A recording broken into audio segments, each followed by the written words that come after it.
The diplomatic ship moved slowly through the darkness of space. It was called the Horizon's Promise, and it carried humanity's hope for a better future. Inside, Ambassador Park Eunice stood near the window, watching the massive space station grow larger as they approached. The Galactic Council station was enormous. It was home to representatives from 12 different alien species who had ruled the galaxy for thousands of years. These species had technology that humans could only dream about. They had ships that could cross the galaxy in days. They had weapons that could destroy entire planets. And they had always looked at Earth the way a person might look at an ant. Yuna took a deep breath.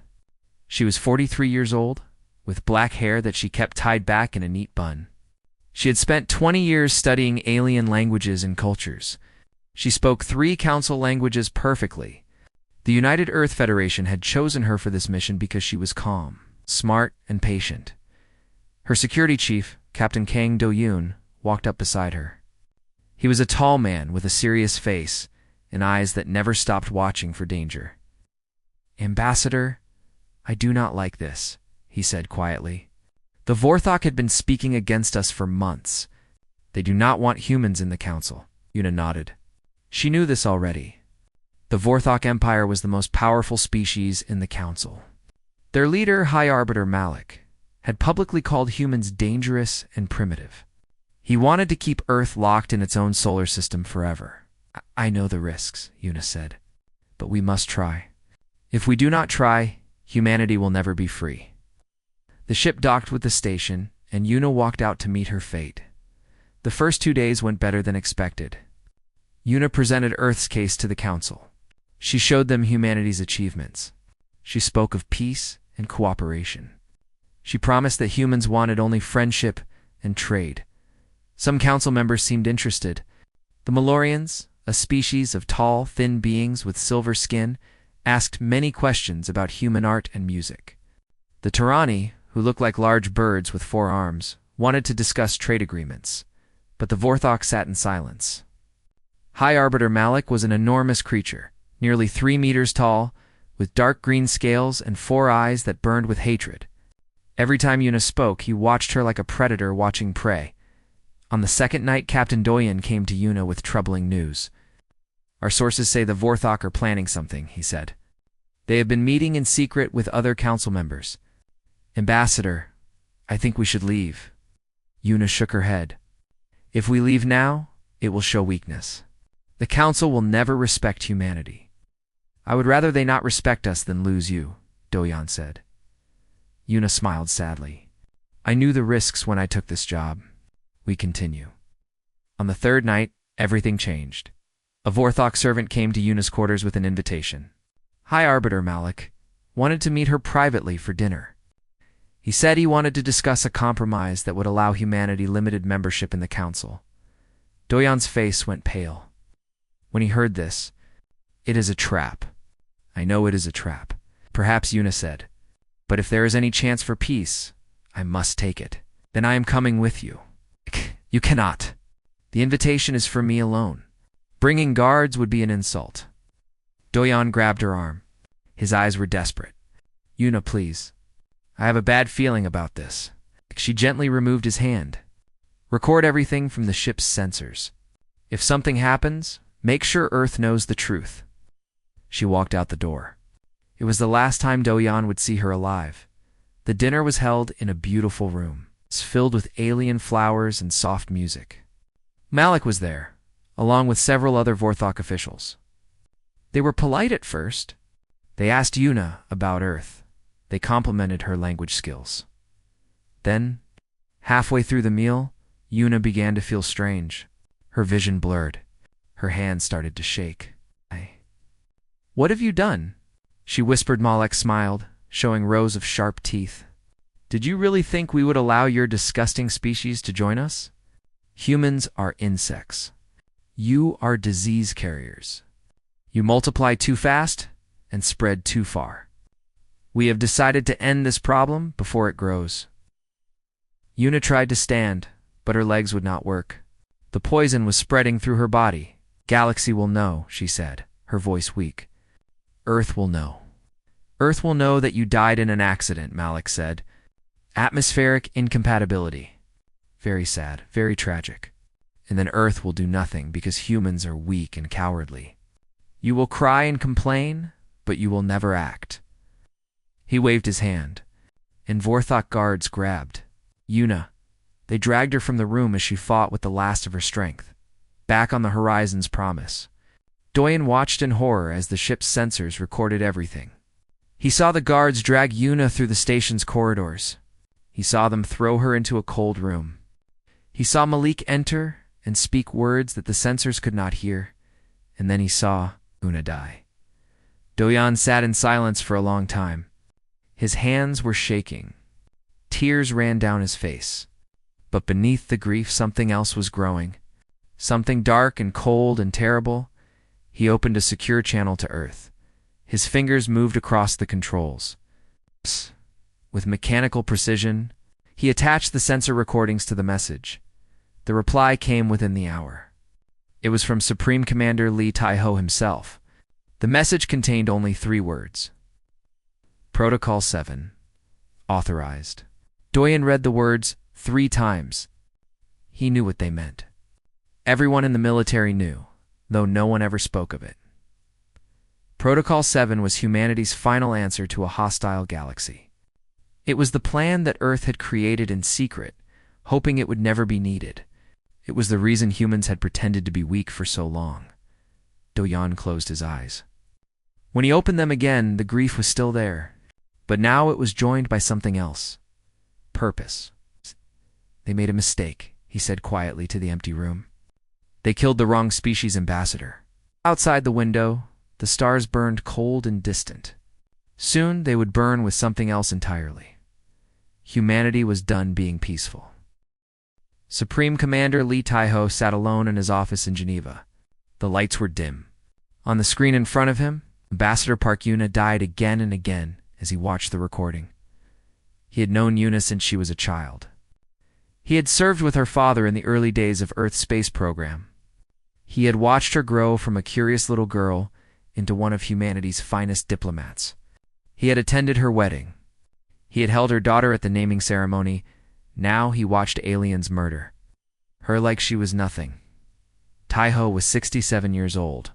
His hair was gray and his face was lined with the weight of many hard decisions. But his eyes were still sharp and his mind was still clear. When the recording ended, he did not cry. He did not scream. He simply pressed a button on his desk. "Get me Admiral Choi Mira," he said. "Tell her Protocol 7 is active. Deep beneath the surface of the moon, in facilities that did not exist on any official map, lights began to turn on for the first time in decades. The Black Fleet had been humanity's greatest secret for 40 years. After first contact with alien species, Earth's leaders had quickly realized a terrible truth. The galaxy was not a friendly place. It was filled with predators who saw younger species as food, slaves, or pests to be exterminated.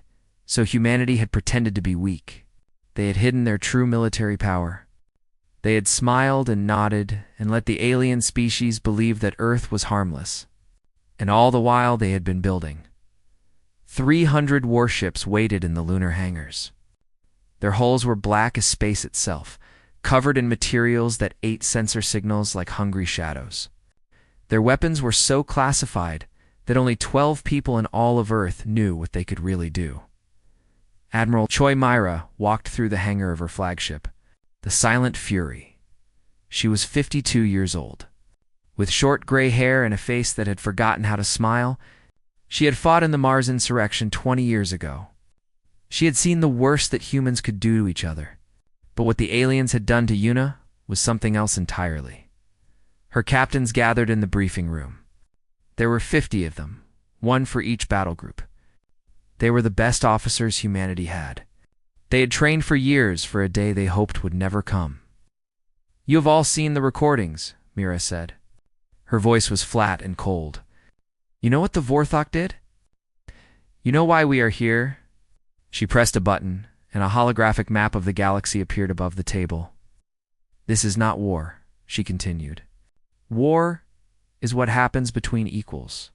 What we are about to do is something else. The Council has spent centuries treating humanity like insects. They have pushed us and mocked us and killed our people. Now they will learn the truth. She pointed at a world on the map. Vorthok Prime, the homeworld of the species that had murdered Una. This is our first target. We will destroy their military. We will break their infrastructure. We will drag their leaders from their palaces and make them answer for what they have done. And then we will do the same to every species that participated in Ambassador Park's murder. One of the captains raised his hand. He was young, barely 30, with nervous eyes. Admiral, the Council fleet outnumbers us 20-1. Their technology is centuries ahead of ours. How can we possibly win? Mira smiled. It was not a pleasant smile. They think their technology is ahead of ours. That is, because we wanted them to think that. In truth, we have been holding back. The weapons on these ships, the Council has never seen anything like them. They will not understand what is happening until it is too late. On Earth, President Baek Ji-hoon prepared to address the galaxy. He was a tall man with a calm face that hid a burning anger. He had been elected on a platform of peace and cooperation. Now, he would become the face of humanity's vengeance. The broadcast went out to every corner of the galaxy. Every species with communication technology saw President Baek's face appear on their screens. Citizens of the galaxy, he began, 7 days ago, the Galactic Council murdered Ambassador Park Yuna. She came to them in peace. She offered friendship and cooperation. They responded by poisoning her at a diplomatic dinner and disposing of her body like garbage. He paused to let the words sink in. We have recordings of everything. We know who gave the orders. We know who carried them out. We know who covered it up. The Council has 7 standard days to surrender every individual responsible for this crime. If they do not, there will be consequences beyond anything the galaxy has ever seen. He leaned forward, and his eyes seemed to look directly into the soul of every alien watching. You believe for centuries that humanity is weak. You have believed that we are primitives who can be pushed and killed without consequence. You are wrong. We have been patient. We have been kind. But our patience has limits, and our kindness is not weakness. Do not test us further. The broadcast ended. Across the galaxy, alien species laughed. High Arbiter Malik called it the desperate barking of a dying species. The Council released a statement calling President Baek's words the empty threats of a primitive world. They did not take it seriously. How could they? Humans had never shown any real military power. Their ships were slow and weak. Their weapons were primitive. What could they possibly do against the combined might of the Galactic Council? On day 8, they found out. The Black Fleet jumped from the lunar hangars to the edge of Vorthok space in a single instant. 300 ships appeared from nowhere, their black holes invisible against the darkness of space. Admiral Mira stood on the bridge of the Silent Fury. Around her, officers worked in perfect silence. Screens showed the Vorthok defensive fleet scrambling to respond. Send the message, Mira said. A single transmission went out to the Vorthok ships. It contained 3 words in the Vorthok language. We remember her. Then the Black Fleet opened fire, and the galaxy learned what humanity really was. The Vorthok defensive fleet was considered the finest military force in the galaxy. They had 500 warships, each one the size of a small city. They had weapons that could crack moons in half. They had shields that had never been broken by any enemy they detected. The Black Fleet, exactly 4 seconds before the first human weapons struck. Admiral Mira watched from the bridge of the Silent Fury as the battle unfolded. The human ships moved like ghosts, appearing and disappearing from sensors as their advanced stealth systems confused the Vorthok targeting computers. The Vorthok fired blindly into space, hitting nothing. Then the human weapons spoke. The mass drivers were the first to fire. They were simple in concept, but terrible in execution. They took small metal objects and accelerated them to speeds close to the speed of light. At those speeds, a piece of metal the size of a finger could punch through a battleship like paper. Vorthok ships began to explode. Their shields, so proud and strong, could not stop projectiles moving that fast. One after another, the great warships of the Vorthok Empire became clouds of burning debris. Then came the drone swarms. Millions of tiny machines poured from the human ships like angry insects. Each drone was no bigger than a fist, but they carried cutting lasers and explosive charges. They swarmed over the Vorthok ships, cutting through holes, destroying weapons, disabling engines. The Vorthok tried to shoot them down, but there were too many. For every drone they destroyed, 10 more took its place. The Vorthok admiral sent a desperate message to his homeworld. "They're not what we thought. Send everything. Send everything now." But it was already too late. Admiral Mira gave the order to deploy the Pale Fire. It was humanity's most terrible weapon. Developed in secret over 30 years, scientists had argued about whether it should ever be built. Military leaders had debated whether it should ever be used. Now, watching the recording of Yuna's death play in her mind, Mira felt no hesitation. The Pale Fire was a directed energy beam of unimaginable power. When it struck a planet, it did not simply burn the surface. It went deeper, heating the rock until it cracked, triggering earthquakes and volcanic eruptions across entire continents. Mira did not aim it at cities. She aimed it at military bases, at power stations, at communication centers. In 6 hours, Vorthok Prime went dark. Their entire planetary defense network was destroyed. Their military command structure was broken. Their ability to call for help was gone. Then came the ground forces. General Seo Wan led the 1st Orbital Assault Division. They dropped from the sky in armored pods, landing outside the capital city of Vorthok Prime. The Vorthok ground forces rushed to meet them, confident that they would crush the human invaders they had never faced. Human soldiers before, the Vorthok were bigger than humans. They were stronger. Their natural armor could stop most weapons.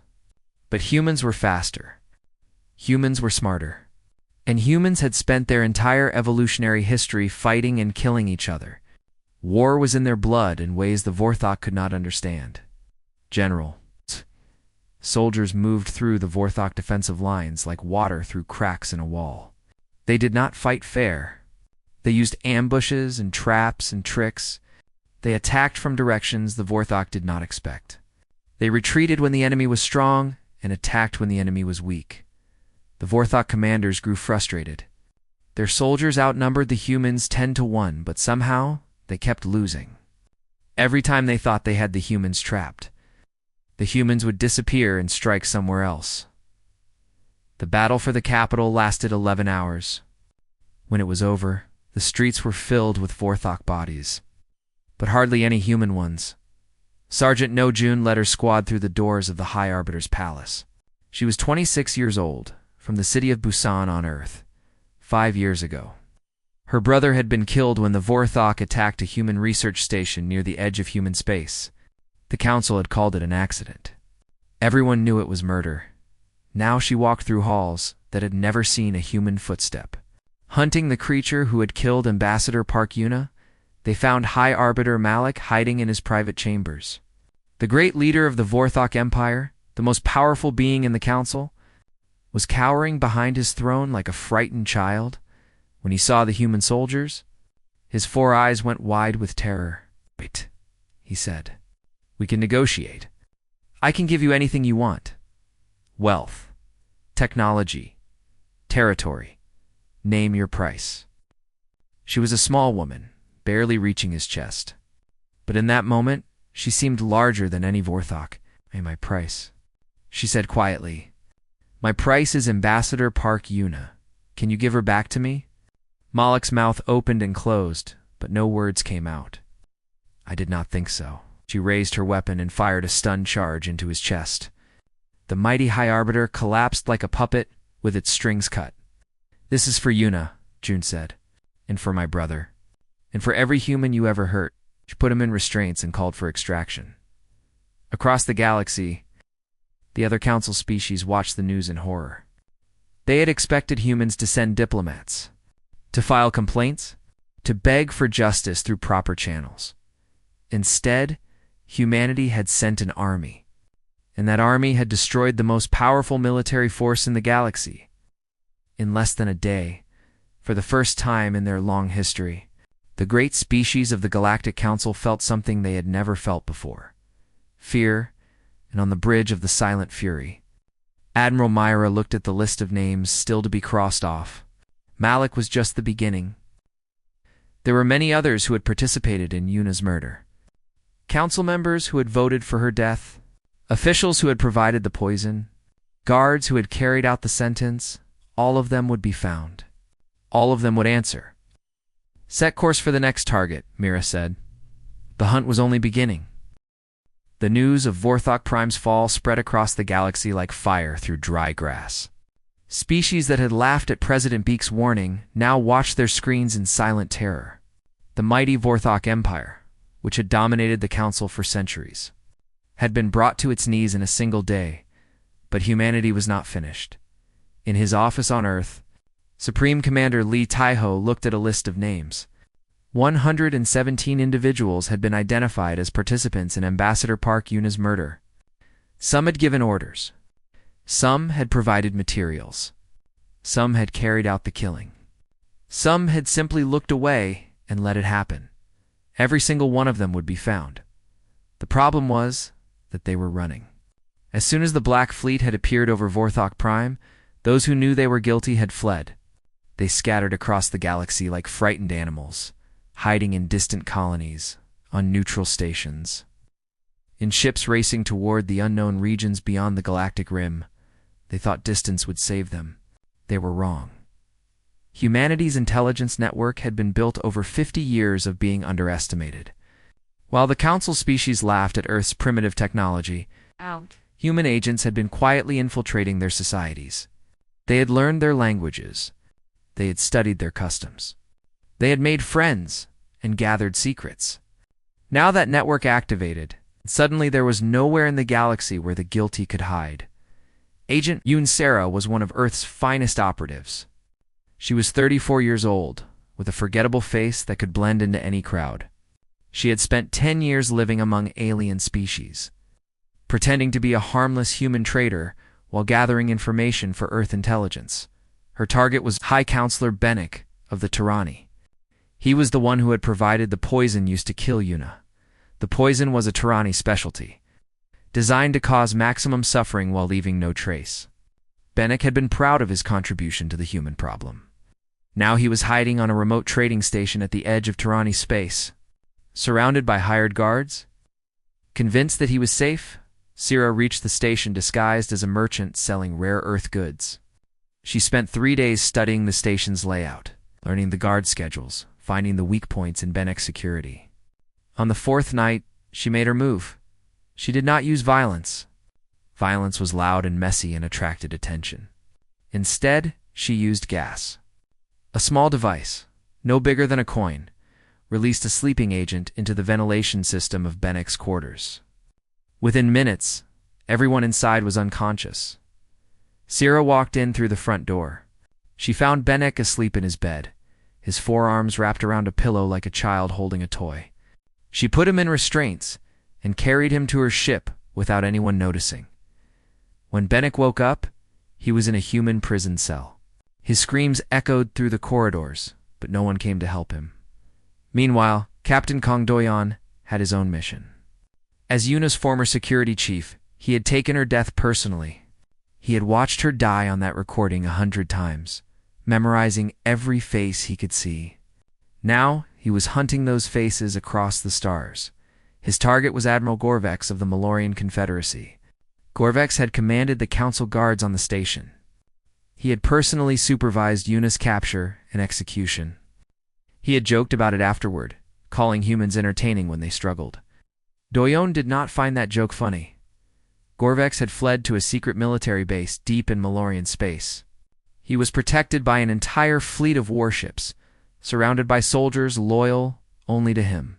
He believed he was untouchable. Doyon came anyway. He did not bring a fleet. He brought a single ship and a team of 12 Special Forces soldiers. They approached the base using stolen Malorian codes, pretending to be a supply vessel. The base's defenses let them through without question. Once inside, Doyon's team moved like shadows. They disabled communication systems so the base could not call for help. They sabotaged power generators so the lights went out. They filled corridors with smoke and chaos. In the confusion, Doyon walked straight to Gorvex's command center. The Malorian admiral was shouting orders, trying to understand what was happening when he turned and saw a human standing in his doorway. "Admiral Gorvex," Doyon said calmly, "you are under arrest for crimes against humanity." Gorvex reached for his weapon. Doyon was faster. A single shot disabled the admiral's arm. 2 more shots dropped his guards. Within seconds, Gorvex was on the floor, bleeding and helpless. "You cannot do this," Gorvex hissed. "I am a council official. There are laws." Doyon knelt down and looked into the admiral's eyes. "You killed my friend. You killed her while she begged for mercy. You laughed about it. Do not talk to me about laws." He dragged Gorvex to his ship and flew back to human space. No one tried to stop him. No one dared. One by one, the guilty were captured and brought to Earth. Some came quietly. Some fought and had to be subdued. Some tried to bargain, offering wealth and secrets in exchange for freedom. None of it worked. The trials were broadcast across the galaxy. Every species watched as the evidence was presented. Recordings played. Witnesses testified. The guilty were given a chance to defend themselves, to explain their actions, to show remorse. Most showed none. They could not understand why they were being punished for killing a human. Humans were supposed to be weak and insignificant. How could this be happening? The sentences were not death. Humanity had decided that death was too easy, too quick. Instead, the guilty were sent to prison worlds at the edge of human space. They would live there for the rest of their long lives, alone and forgotten. With nothing but time to think about what they had done, the message was clear to everyone who watched. Humanity did not just punish its enemies. Humanity made sure they remembered forever. As the trials continued, the Galactic Council began to fall apart. 3 species immediately surrendered and offered full cooperation with humanity. They had not participated in Yuna's death and wanted nothing to do with those who, at 4 other species, tried to form a coalition against Earth. They gathered their fleets and prepared for war. It lasted exactly 3 days. The Black Fleet appeared in their space, destroyed their military installations, and left without a word. There was no negotiation. There was no mercy. By the end of the 3rd month, the Galactic Council officially ceased to exist. The Great Alliance, that had ruled the galaxy for thousands of years, had been broken by a species they had considered insects, and in her grave on Earth, Ambassador Park Yuna finally had justice. 1 year had passed since Ambassador Park Yuna's death. The galaxy was a different place now. The old Galactic Council was gone, broken, and scattered like dust in the wind. In its place, a new organization had risen. It was called the Galactic Assembly, and it operated under a very simple rule. All species were equal, and none would be harmed without consequence. Humanity did not ask to lead this new order. They did not want to be emperors or conquerors, but they had become something else, something the galaxy had never seen before. They had become the enforcers. Any species that violated the Assembly's charter faced human intervention. The charter was simple: no assassinations of diplomatic personnel, no slavery, no unprovoked aggression against weaker species, no genocide. These rules seemed obvious to humans, but many alien species had built their entire civilizations on breaking them. Now they had to change, or face the consequences. Admiral Choi Mira retired from active service 6 months after the war ended. She was 53 years old, and she felt like she was 100. The things she had done weighed heavily on her heart. She had destroyed fleets. She had broken empires. She had ordered the deaths of thousands. She knew it had been necessary. She knew the aliens had started it. But late at night, alone in her apartment in Seoul, she sometimes wondered if there had been another way.